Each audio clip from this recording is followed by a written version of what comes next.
Pak Ustadz, terkait isi dari khutbah kita hari ini di Masjid Al Yaqub, apa sih yang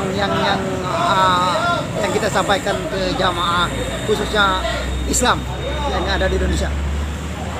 Assalamualaikum warahmatullahi wabarakatuh. Ya. Tadi kita khutbah tadi menyampaikan tentang kematian, Ya. tapi kematian itu jadi pelajaran untuk meningkatkan ketakwaan kepada Allah Subhanahu wa taala. Di masa Covid ini kan kita ada dua ancaman sebenarnya.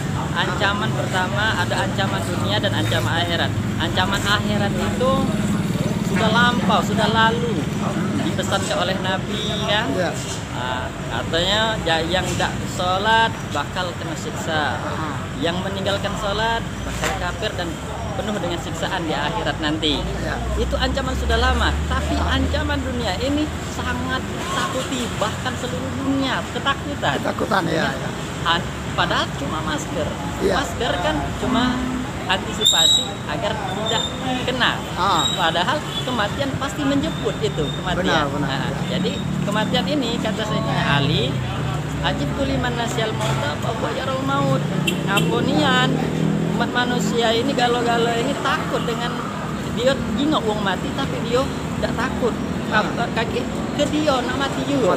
Jadi persiapan apa yang harus kita siapkan? Tidak lain hanyalah ketakwaan. Jadi kami mengajak jamaah sekalian supaya meningkatkan ketakwaan ini kepada Allah Subhanahu wa taala. Semua ujian, musibah apapun itu hanya titipan sementara. Maka bagi orang yang beriman dia harus menjawab qalu inna lillahi wa inna ilaihi raji'un. Semuanya milik Allah, bakal diambil oleh Allah. Jadi jangan takut hilang harta, jangan takut hilang semua. Itu kan semuanya ujian dan semuanya berasal dari Allah, bakal kembali dengan Allah. Terima kasih. Assalamualaikum. Waalaikumsalam warahmatullahi wabarakatuh.